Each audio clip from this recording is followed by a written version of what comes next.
You are listening to Middle America. There's ice on the river, gray skies overhead. It's cold in the encampment under Henry Iron Hand. Heartbreak is what he called it, for Tonty left us in this place. This winter's been a long one, I can't believe we're safe. So we take what we can carry, take the guns and the food. Then we light the blaze, head north through the woods. We stumble through the dark, hands grasping the way.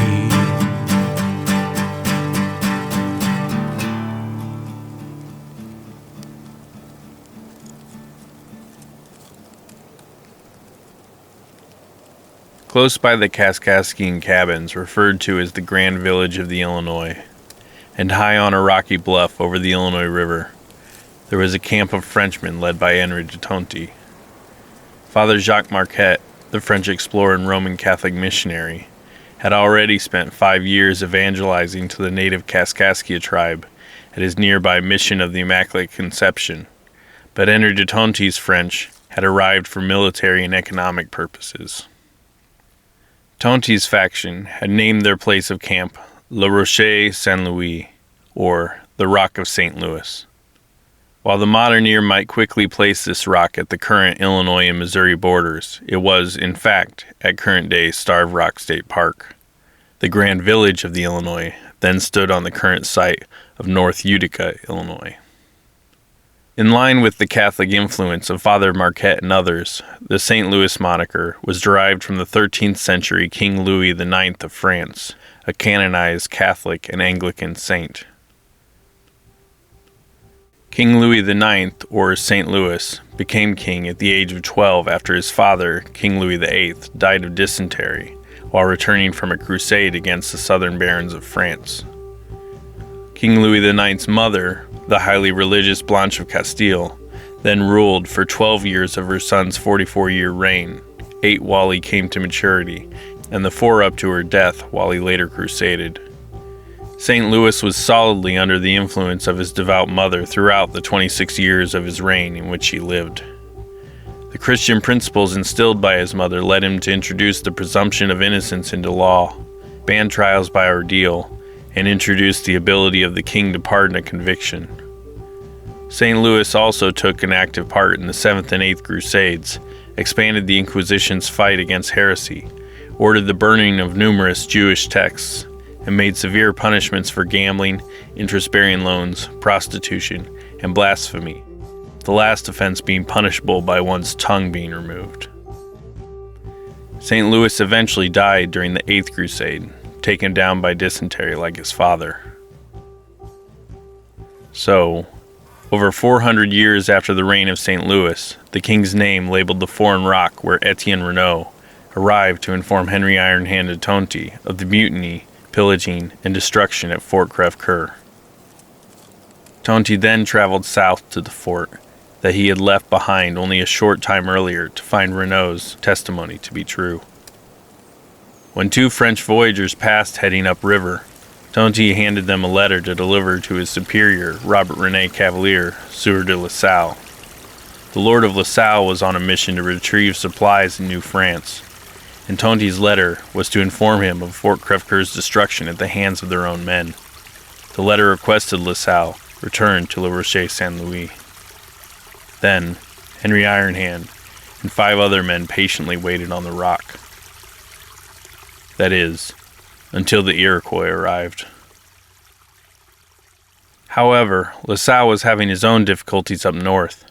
On May 6, 1680, just over 2 months after departing from Fort Crèvecoeur, La Salle and his men arrived at Fort Frontenac in present-day Canada. By late July, he received Henry de Tonty's letter concerning the mutiny at Crèvecoeur, along with word that the same Frenchman had destroyed another fort at the Miami River, robbed Michilimackinac and Niagara Falls of their pelts, and planned to murder LaSalle to escape retribution. Rather than return to La Roche-Saint-Louis, LaSalle and his men set out on a hunt for their treasonous cohorts, resulting in an ambush that left 2 traitors dead and more imprisoned at Fort Frontenac. Having tied up loose ends, LaSalle and 25 Frenchmen then finally traveled south to Illinois country. Meanwhile, Henry de Tonty and his 5 men grew impatient with LaSalle. They had been waiting for over 6 months, so they prepared to resupply themselves at Michilimackinac, that is present-day Mackinac City, Michigan. However, before they could depart, the ever westward expanding and English-armed Iroquois struck the Frenchmen's neighbors, the Kaskaskia. The Iroquois arrived 600 warriors strong against the unprepared village. Standing as an arrogant foreigner, Henry de Tonty greeted the warriors and attempted to strike up a truce. Henry Ironhand may have been a little out of his depth. While he was an agent of the French, his actual birthplace was the Kingdom of Naples in Italy. In the language of his origin, his surname holds meaning. Tonty, a plural form of tonto, translates into English as stupid, silly, dumb, or foolish. While his attempted negotiation bought time for some Kaskaskia to escape the village, it also ended with Tonty suffering from a nearly fatal stab wound as he and his men retreated north to their previously planned destination.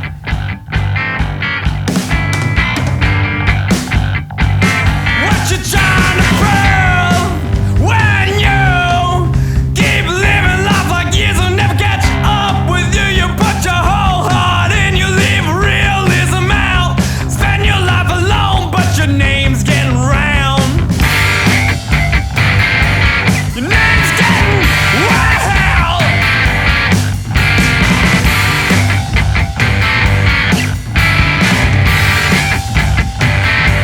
Name's getting wild, and I can see it now.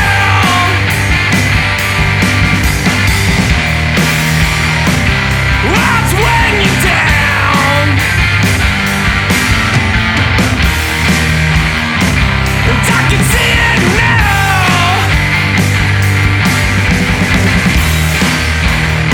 So you're a soul man now.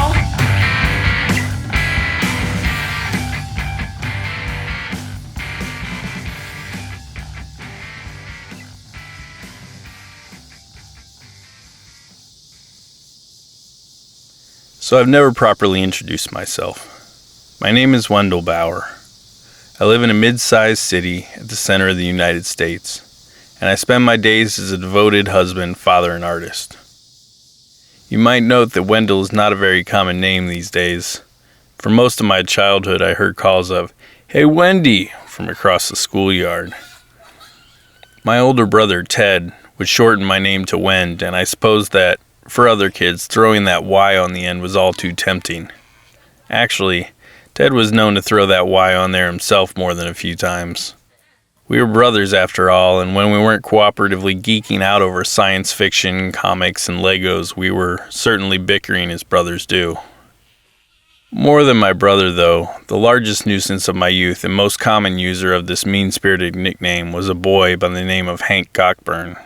Hank and Frank Cockburn were both a few years older than me and lived in the neighborhood. There were times that my older brother and Frank would get along, but those moments were fleeting. As for the younger brother Hank, he and I never saw eye to eye. Maybe his hope in heckling me was that it might draw attention away from his own unfortunate family name. My earliest memory of Hank was during the use of a bathroom pass in first grade. For whatever reason, the stalls at my school never had doors on them. What it meant for me was that when Hank and one of his comrades came wandering the halls, they ended up finding me alone and exposed sitting in a stall. Upon discovering me in this compromised state, the older boys cracked up laughing. Hank's comrade contributed, "Isn't this that Wendy kid?" "Ha! What kind of boy would want a girl's name?" Hank chimed in. "Maybe he is a girl. He is sitting down to use the toilet." Hank then leapt upward to grab the crossbar of the stall above me, swinging like a trapeze with his shoes nearing my face as he called, "Are you a girl, Wendy? Huh, Wendy, huh?" Hank's pal cheered from behind him as I cowered with my pants down and nowhere to run. Eventually, bored of my failure to respond further, they dropped away and headed back out to the hall, hollering crude insults as they went on their way. But this wouldn't be the last time I would be harassed by Hank. Minor run-ins would continue throughout grade school. By middle school, I was in honors and accelerated classes, which meant that for math, I was attending a class largely filled with children a year older than me. And just my luck, Hank wound up seated behind me for my entire 7th grade year. Not only did my proper name never leave Hank's mouth, but I'd spend entire class periods with his pen wrapping his desk just behind my ear, or his feet kicking at the back of my desk seat. He'd make threats of plans to kill my family's cat. He would quietly mock my job as the neighborhood's paperboy. He'd call my older brother the nasty, hateful term that I would hear many times upon entering high school 2 years later, a wigger. It seems that term somehow manages to be racist twice. I'm ashamed that I was so weak. I always just wanted people, including Hank, to leave me alone and let me do my strange, introverted, and quiet thing. But some folks can't help but go around sniffing for blood. Terrified of the demons hiding in our neighborhood. People are turning into something they're not, living on the moon for the next generation. But I won't. We'll hide away on our rooftops. Monsters taught the end of the world into existence. But I won't fake parts of every little talk. Say we don't have to have ourselves figured out to stay strong. We'll never die with our holy wounds.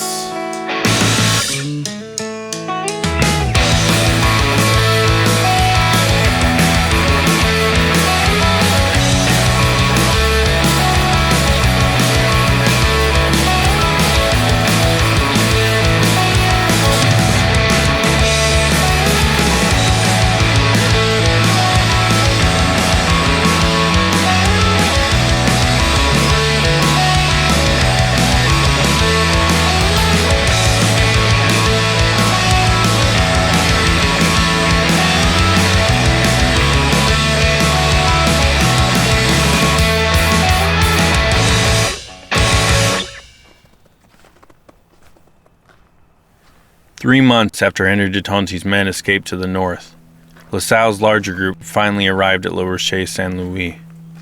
There they found the Illinois village to be a charred ruin covered in corpses.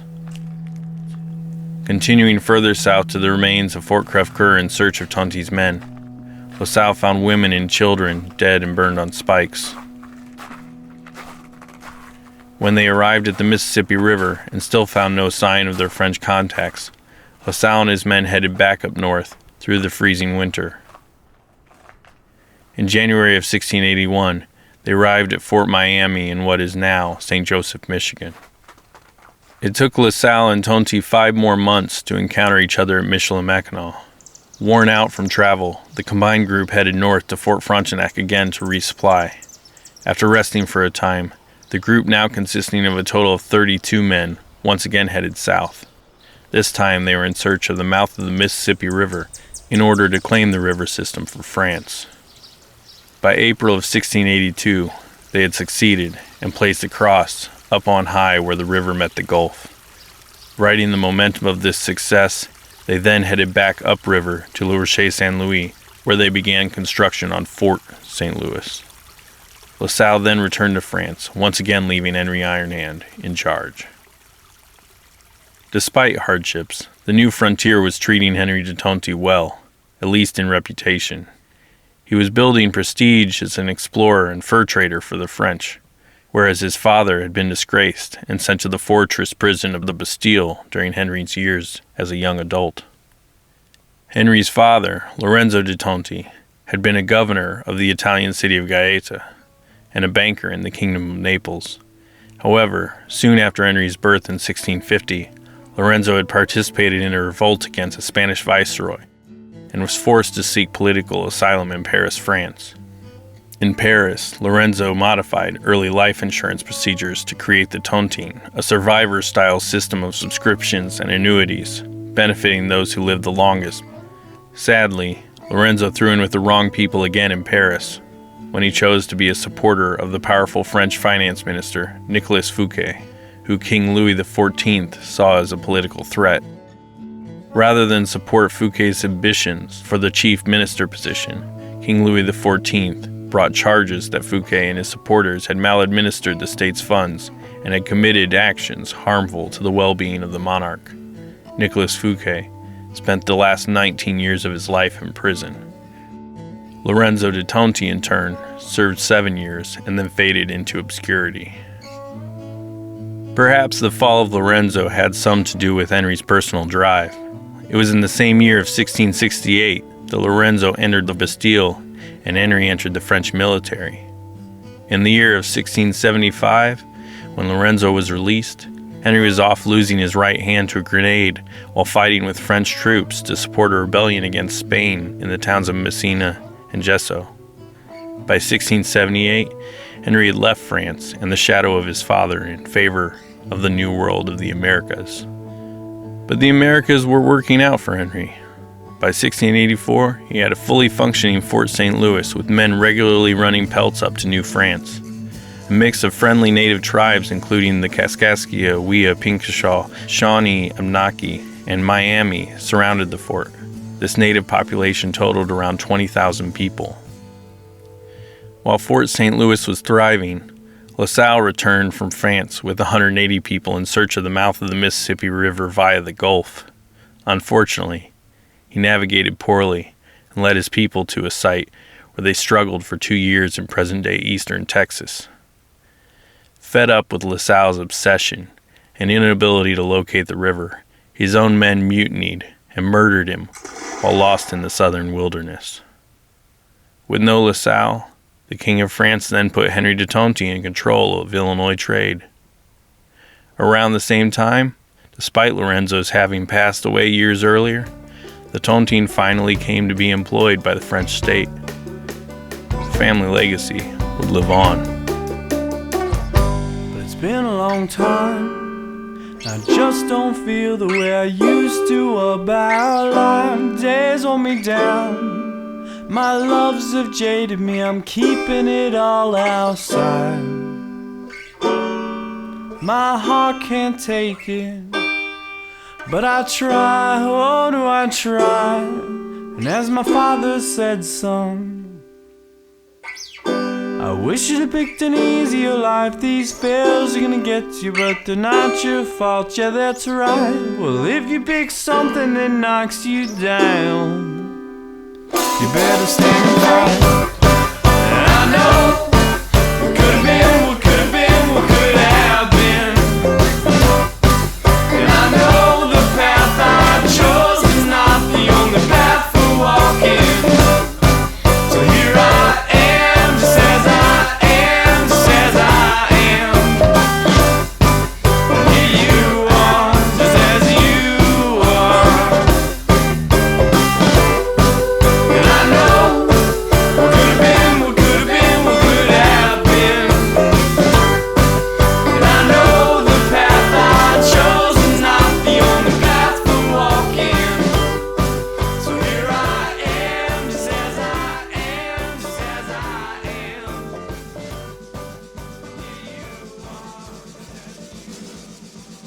When I did enter high school as a freshman, I was entering my older brother's world. Ted was a senior, and as a senior, he and his rivals held a lot of power over shoegazing newbies like me. My brother's persona as a high school senior was outgoing, outspoken, and loomed large. Ted was well read and had successfully competed on a debate team for years. But to the agitation of teachers and fellow students alike, his interest in debate continued outside the competitive setting. When fellow students objected to my brother's push to always win the argument and always upstage, fists were known to fly. In this too, my brother was more than willing to compete. From art to gym to chemistry, my new teachers would groan after reading off the Bauer family name only to ask once again, "Is Ted your older brother?" And remember that awful term Hank threw around about him? My brother became one of hip-hop's earliest Caucasian adopters in our school system. He embraced the culture from his car's driver's seat leaning back to a near sleeping position, to his sagging pants, Oakland Raiders jacket, and black Malcolm X ball cap. The agreement with my father being that he could only wear the ball cap after he had read the autobiography of Malcolm X. So as walking the halls brought a resurgence of the nickname Wendy, it also brought along comments on my brother like, "Tell your brother to pull his pants up," and "Hey Wendy, doesn't your brother know he's white?" Entering into all of this at 14 years old left me feeling embarrassed and overwhelmed. Not that Ted was the only thing that made me a target. Frank Cockburn, now a senior and also a student in the same hour of gym class, found me to be just as entertaining a target as his younger brother had 2 years earlier. I was obsessed with art and independent rock music, and as such wore the uniform of cheap jeans and thrift store t-shirts. My hair looked like it was cut with a bowl. I stood out as awkward and ill-equipped, and Frank and his lackeys let me know it daily. Ted did offer to stand up for me, but this frustrated me further as I thought it would draw more attention and make me look weaker. My interests and my want to make my own way without the shadow cast by my name led me out into the world of underground punk shows. My protective parents enforced a strict curfew, causing me to miss out on bands and a more involved social life. I resented the curfew, but I slowly began to find myself despite. At 17, a girl asked me out, and we began dating. I entered the relationship with shame and claustrophobic feelings directed toward my family. My girlfriend and I spent all of our time together at her parents' house. The strict curfew continued to chafe. But eventually, after spending over half a year away from my own home, my sentiments began to change. I missed my parents. I began to doubt my own harsh judgments of my older brother. I started to see that the difficulties I faced at the hands of bullies were not presented by my brother or my parents. With this newfound wisdom, I finally yearned for our involvement with our families to even out. I'd been such a pushover about everything for so many years, and my girlfriend had gotten comfortable with my living in her world. She had no desire to live in mine. So, that was the end of that. I broke up with my girl. I started dreaming of a life on the road, and I started loving my family again.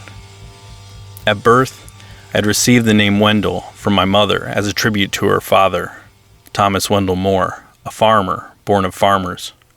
I received the name Bauer from my father, an engineer born of a mechanic, born of a blacksmith. Wendell originates from the word wend, meaning to wander, meander, pursue, or seek. Bauer is a German surname, meaning peasant or farmer. Through everything, my name and my family are truly mine. I could not believe the stars at midnight, the view from my front step, the simple things that I took for granted. In all those years I wish I left. Well, the people living steady, don't get too upset. Till the economy slows down, the road you go down might be the only thing you got left to call home.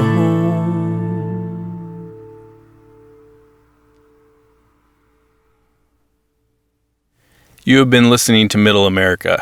The featured music for this episode was Special Skeletons by Terribly Happy.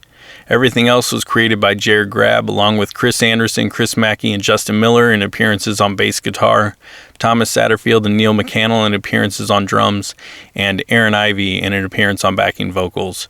You can see a full listing of the music used in today's episode on the episodes page. Editing assistance was provided by Becca Taylor. If you enjoy the show and would like to support it, 5-star reviews on Apple Podcasts and subscriptions on the Middle America Patreon are the best ways to do that. Thank you for listening. Until next time.